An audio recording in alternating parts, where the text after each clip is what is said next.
What's up mga ka-extra rice? Ako kayo sa Papasep TV. Panoorin lang mag-subscribe para sa mga tech tips na makakatulong sa inyo araw. For today's video, ang pag-uusapan po natin or re-reviewin po natin ay ang Maribank. Ang question po is, okay bang gamitin si Maribank this 2026? Well, meron kasi update sa online banks natin. And nag-shake ng konti ang mga interest rate. So, pagdating ba kay Maribank, nagkaroon ba ng changes sa interest rate? So, samahan niyo ako, alamin natin kung okay na okay pa bang gamitin si Maribank as your online/digital bank this 2026.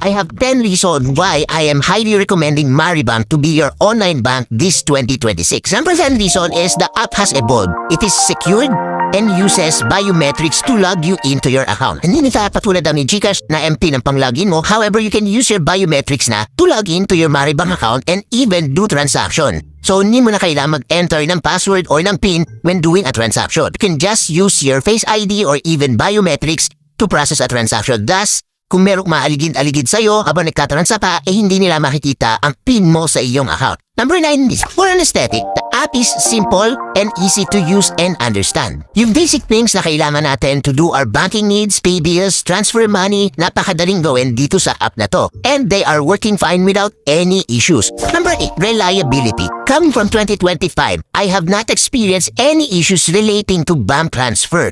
Diba kadalasan yan, when you do bank transfer using our e-wallets from GCash, naiipit yung in-sabay transfers natin.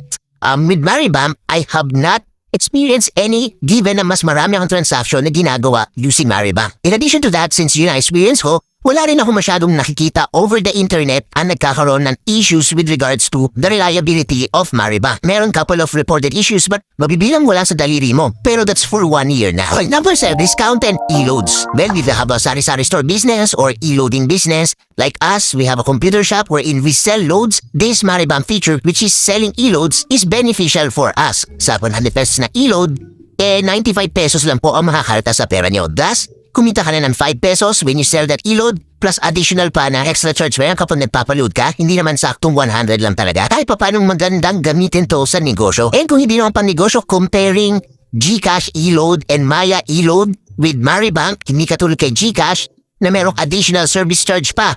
Buo na yung amount, 100 plus service charge pa. So sino sa tatlo ang may magandang e-load service? Eh di ba si Maribank? Number 6, when you do your transaction using Maribank through ATM and through QR, magkakaroon ka ng rebates. Sila ang una na narinig ko na using a debit card ay nagbibigay ng rebates. Napaka-successful na itong rebate kasi nakikita ng mga gumagamit na kahit maliit na amount is bumabalik sa kanila. Thus, ano nga ba ang better option for you? Number 5. So, this one of the daily crediting of interest. Hindi katulad ng ibang mga banks. Ang crediting ni Maribank ng interest ay on a daily basis. Meaning, pag na-credit na sa'yo, pwede mo na siyang gamitin kung gugustuhin mo. Magiging compounded daily siya kasi kung ano yung balance mo dun sa araw na yun, plus the interest, yun yung i-interesan ng panibago and mas nakaka-motivate na makita na nag-earn yung pera mo. Number 4, interest rate. The interest rate of Maribank right now is 3.5% for the base interest coming from 0 peso up to 1 million peso or 999.99 pesos. So basically, pag yun yung pera mo, nilagay mo kay Maribank, mag-earn na kagad yan ng base interest of 3.5%.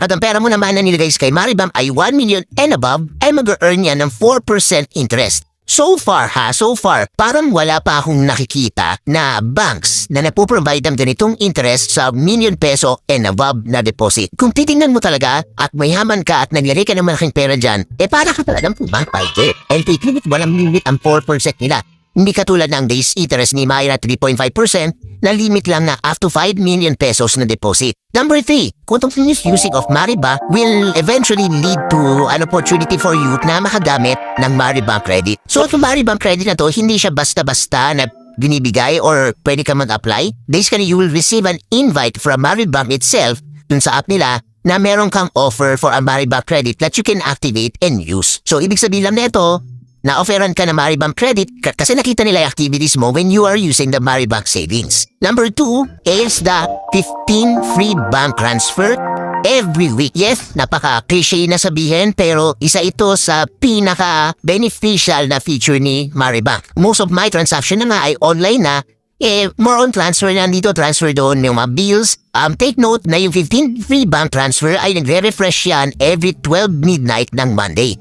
Ibig sabihin na neto, kung 15 free bank transfer per week, lumalabas na around 60 free bank transfer yan per month. Sipin nyo na magkano ang bank transfer ng GCash and Maya, di ba nasa 15 pesos? Okay, last but not the least is yung access mo sa pera mo or access to your money. Ano ibig ko sabihin dito? Well, based on my experience from last year, I had no issues with Maribank na hindi ko ma-access ang pera ko. Ang ibig sabihin ko lang dito is I can get my money whenever I want, even alas 12 ng madaling araw yan, alauna, and wherever I want. Even if nasa Japan pa ako noon. So, basically nag-transfer ako ng pera sa Japan using my money dun sa Maribank papunta sa GCash. So, tingnan yun kahit saan. Pwede akong mag-transact with Maribank. Yeah, so basically yan yung 10 reasons ko kung bakit Maribank is one of my highly recommended bank or online bank this 2026.